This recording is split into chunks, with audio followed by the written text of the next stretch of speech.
The letter arrived on a Tuesday, smelling faintly of ink and regret, its single-dollar bill fluttering to the floor like a confession too late to matter.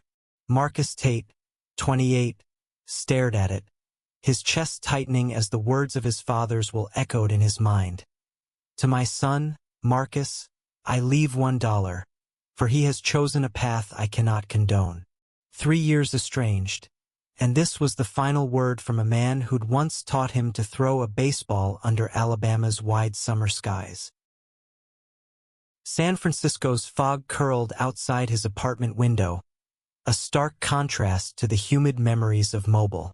Marcus, a graphic designer with a knack for turning chaos into art, had built a life here, vibrant, unapologetic, and far from the shadow of his father's disapproval. His partner, Javier Morales, 29, a community organizer with a smile that could thaw any storm, was the anchor in this new world. But that dollar bill, crisp and cruel, ripped open wounds Marcus thought he'd buried. He hadn't spoken to his father, Leonard Tate, since the night he came out. At 25, Marcus had stood in the family's oak-paneled dining room, heart pounding, and said, "I'm gay." Leonard's face had hardened, his voice low and final. "You're no son of mine." Marcus left that night, trading Southern roots for a city that promised freedom. He hadn't looked back until now.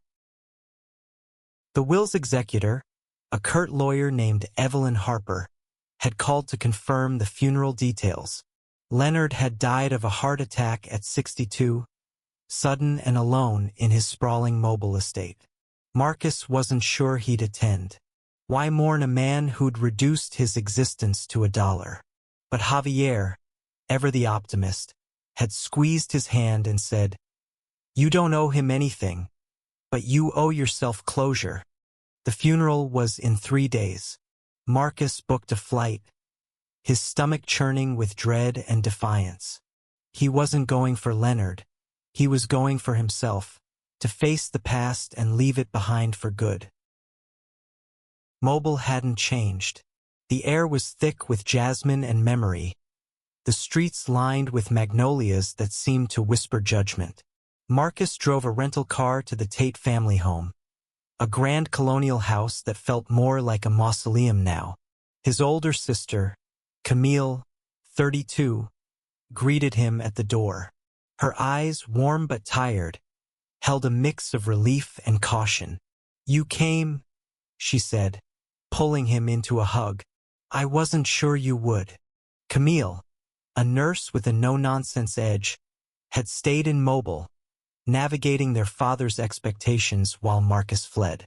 She'd always been his ally, sneaking him comic books when Leonard banned them, but even she couldn't bridge the gap after Marcus left.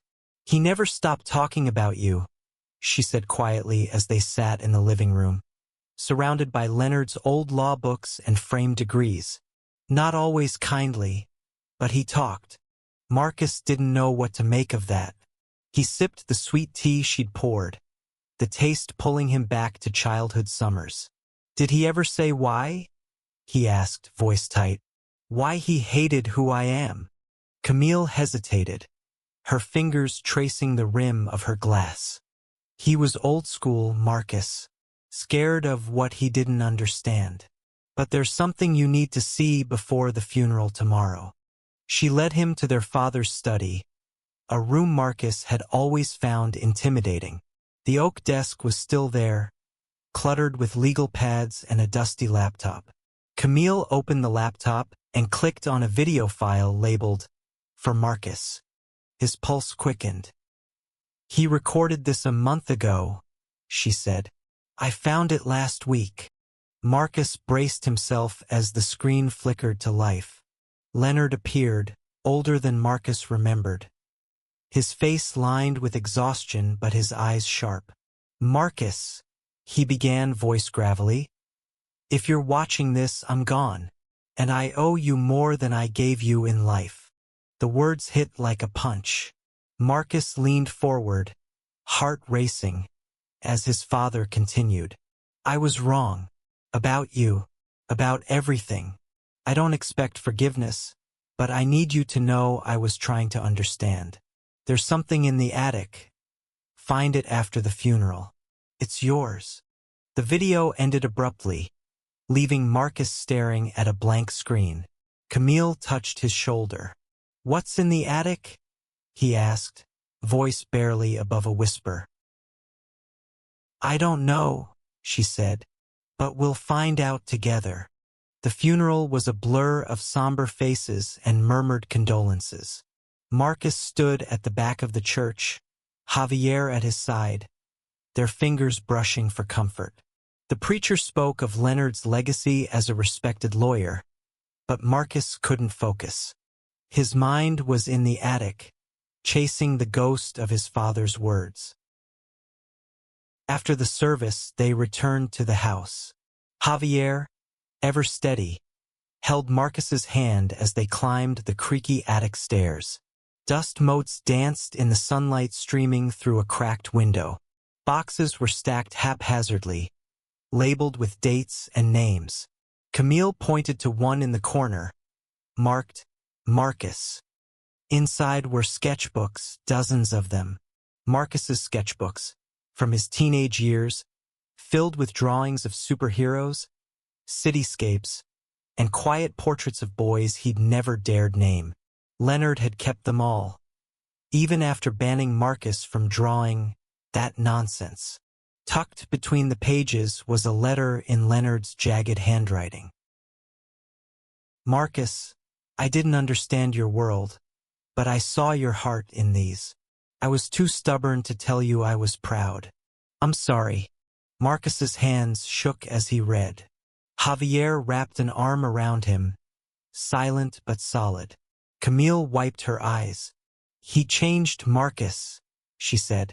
He just didn't know how to say it. The dollar bill suddenly felt heavier in Marcus's pocket. Not a rejection, but a challenge. One his father had failed to meet in life but tried to in death. Marcus sat on the attic floor, surrounded by his old sketchbooks, each one a time capsule of a boy who dreamed in secret.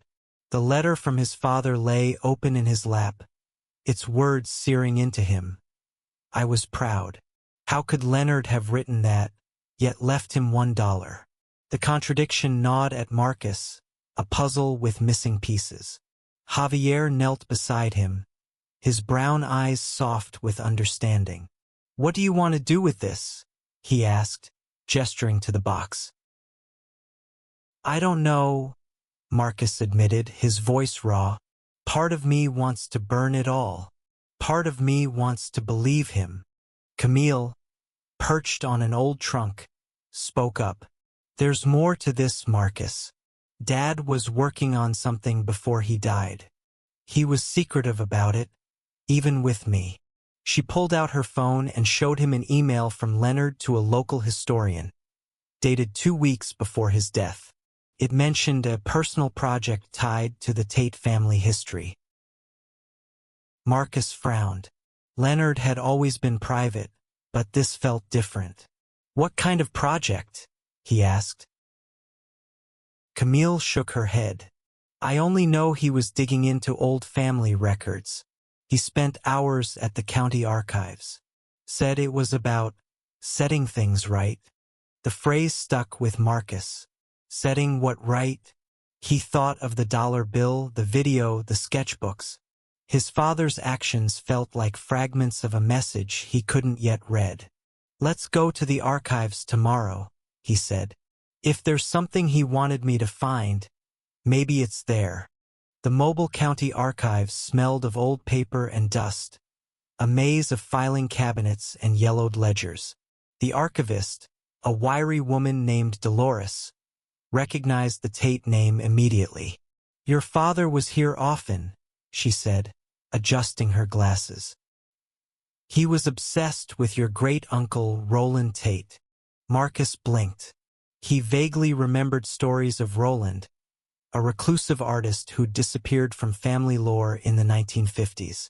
Leonard had rarely spoken of him, dismissing him as troubled. Dolores led them to a corner where Leonard had spent hours, pulling out a folder labeled Roland Tate, Personal Correspondence. Inside were letters, brittle and faded, written in Roland's elegant script. Marcus skimmed one, his breath catching. I cannot live a lie, Father. My heart belongs to James, and I won't betray it. Roland had been gay, Marcus realized, and the family had erased him for it. The letters detailed his exile, disowned at 30, cut off from the Tate fortune, and forced to leave Mobile. Javier read over his shoulder, his hand resting on Marcus's back. Your dad was researching this? He asked softly. Why? Dolores chimed in. Leonard said he wanted to honor Roland's truth. He was planning to donate these letters to a queer history exhibit at the university. Said it was for his son. Marcus's throat tightened. His father, the man who disowned him, had been unearthing a family secret to what? Make amends? He felt a surge of anger and hope, tangled together. Did he say anything else? He pressed. Dolores nodded. He mentioned a trust. Something he was setting up. You'd need to check with his lawyer. Back at the house, Marcus called Evelyn Harper, the executor. Her voice was crisp but kind. Your father created a trust in your name, Marcus, separate from the will. It's tied to a property in New Orleans. He didn't want it public until after the funeral. A property? Marcus echoed, glancing at Javier and Camille. What property? It's an art gallery, Evelyn said. Roland Tate's old studio. Your father bought it last year, restored it, and put it in your name. There's a condition, though. You need to visit it in person to claim it. Marcus hung up, stunned. A gallery? In New Orleans? His mind raced. Leonard had known about Marcus's love for art, even kept his sketchbooks. Was this his way of saying what he couldn't in life? But the dollar bill still burned in his pocket, a reminder of rejection. He wasn't ready to forgive, not yet. Javier suggested they drive to New Orleans the next day. You don't have to decide anything now, he said, his voice steady. But let's see what he left you. Camille agreed. I'm coming too. This is family business. That night, Marcus couldn't sleep. He lay beside Javier, listening to the hum of the old house, wondering if Roland's ghost lingered in its walls. The sketchbooks, the letters, the gallery, it was all connected, but to what end? He felt like he was chasing his father's shadow, unsure if he'd find redemption or betrayal. The drive to New Orleans was heavy with anticipation, the Louisiana highway stretching like a ribbon through marshlands and memories. Marcus gripped the steering wheel, his thoughts a tangle of Roland's letters and his father's cryptic video. Javier sat beside him, humming softly to a jazz playlist, while Camille scrolled through her phone in the back seat, digging for more clues about the gallery. They arrived in the French Quarter by noon, the air thick with the scent of beignet and river water. The gallery, tucked on a cobblestone street, was a narrow two-story building with faded brick and wrought iron balconies. A sign above the door read, Tate Studio, the letters freshly painted. Marcus's heart stuttered. This was real. His father had left him something tangible, something tied to his passion. Inside, the space was a blend of old and new.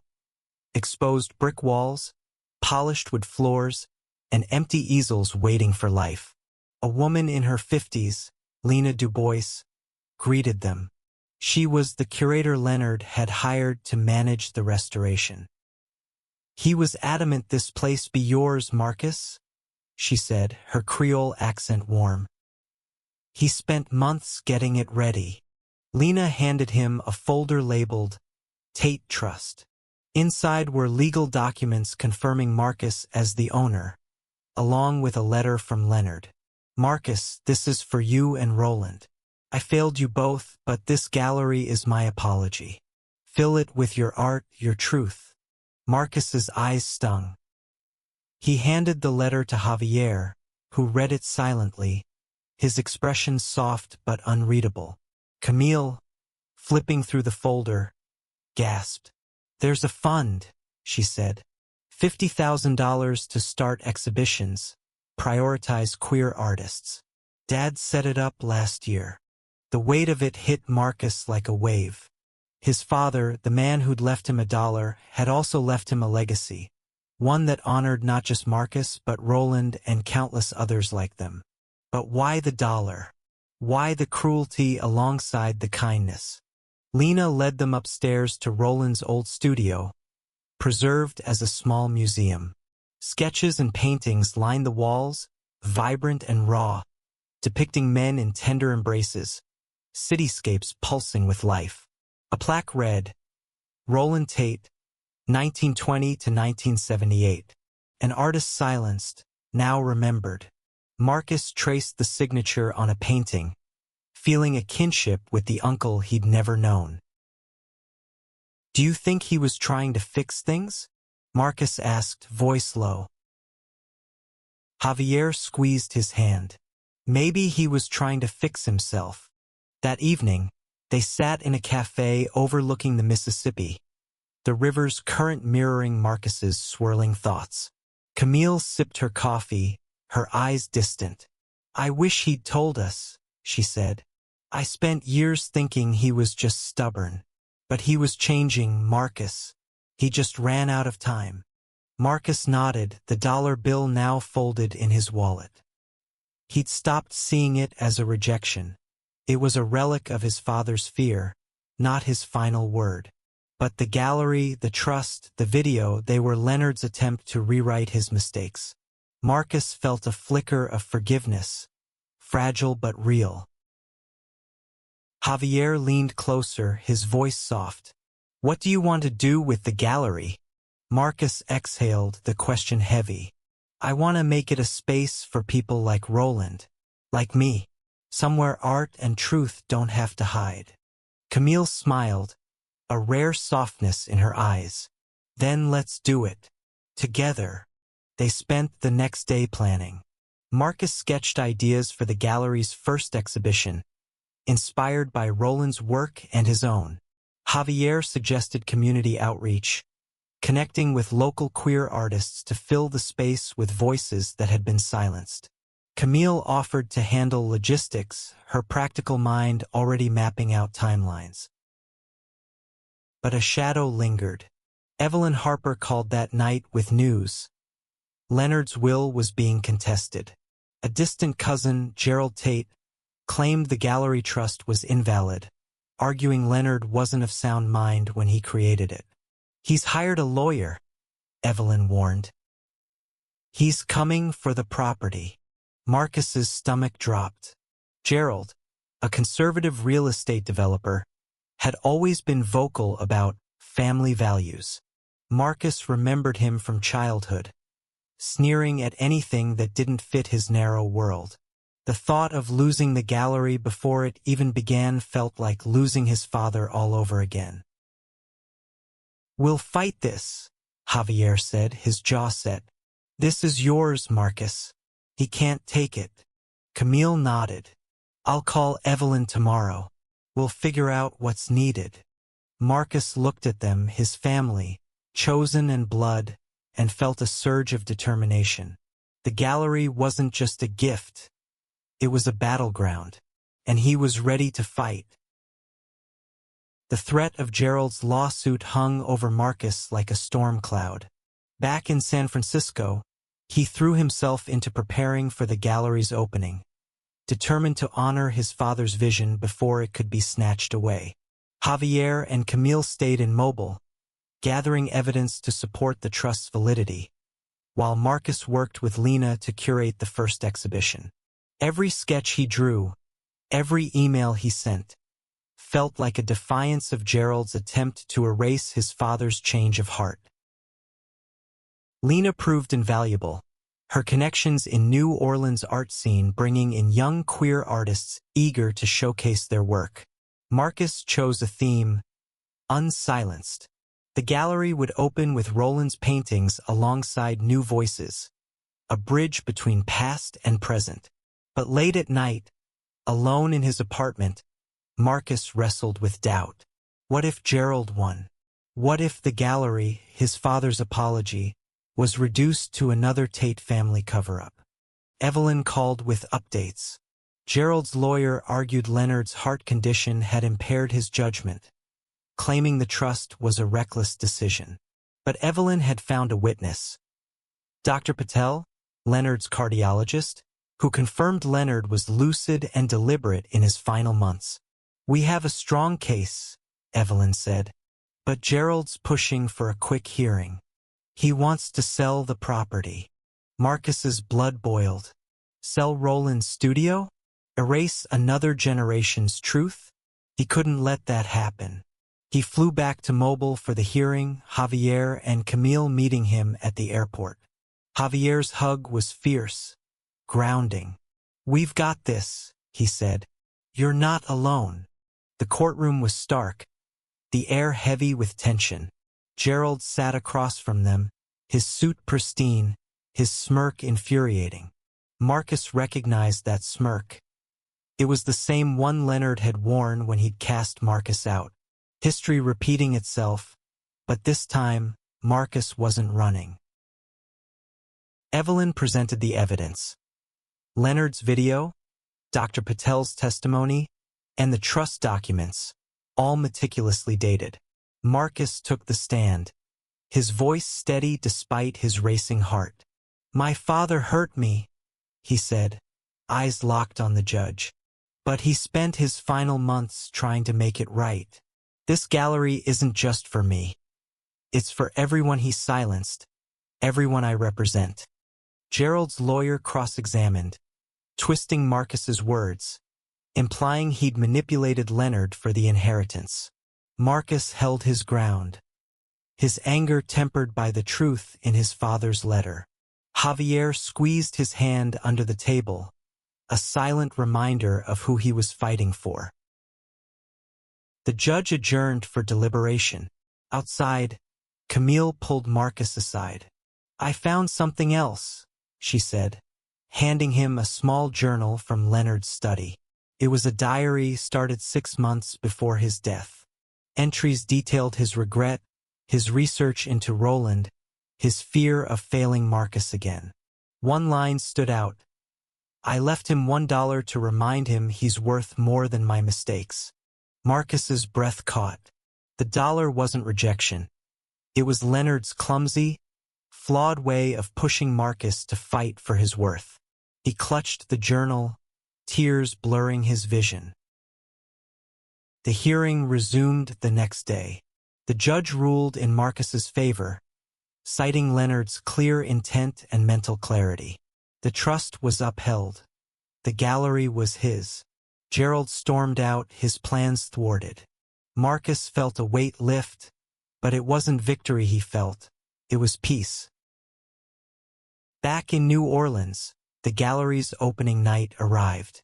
The space glowed with warm light, Roland's paintings sharing walls with vibrant works by local artists.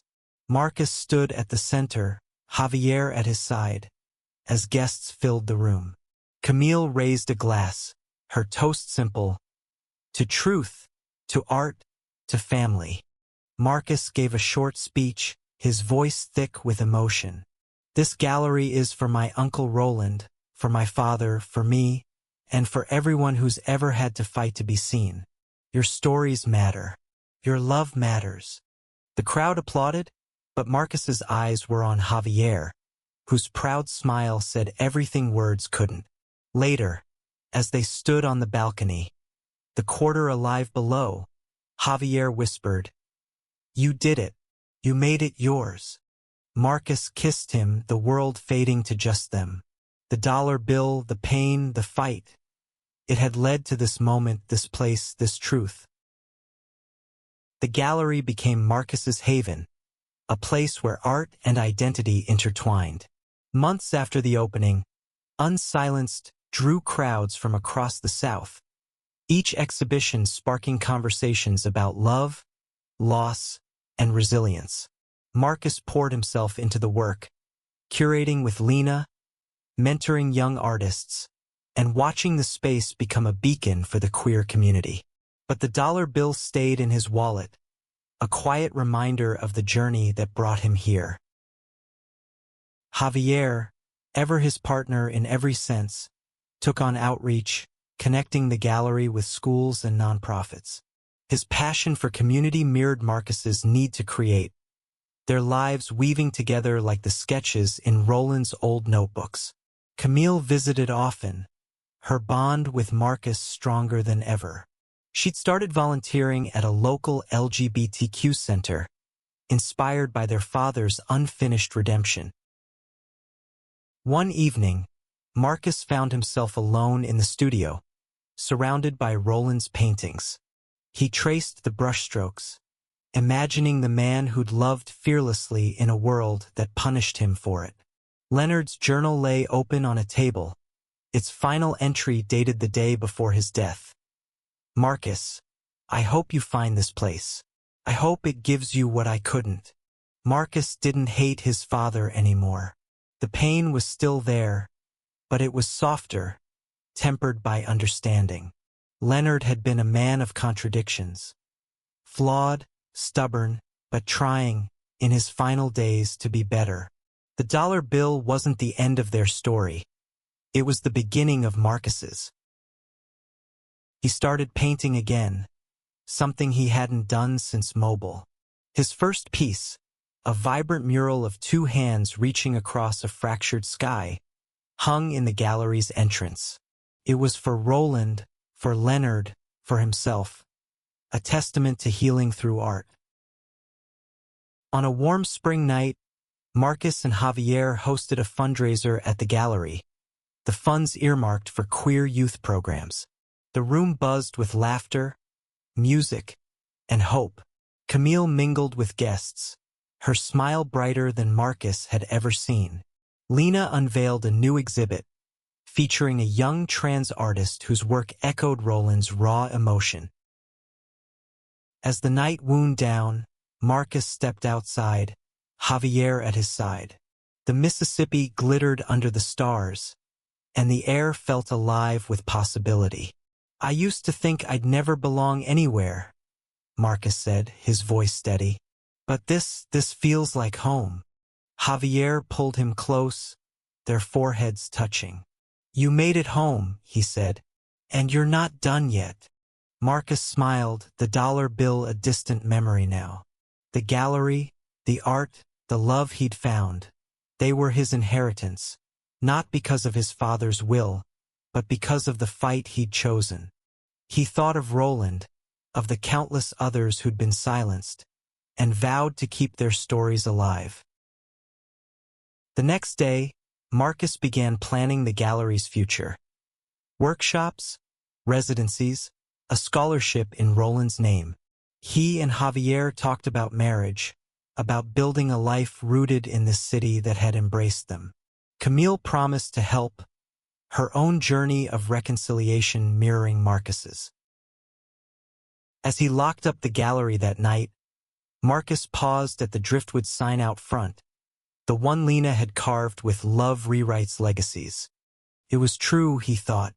Love, his for Javier, his father's flawed but real attempt, Roland's defiant heart, had rewritten everything. He slipped the dollar bill from his wallet and tucked it into a crack in the sign, letting it go. The wind carried it away, a final release. Marcus walked into the night, ready for whatever came next, knowing he'd already claimed his worth.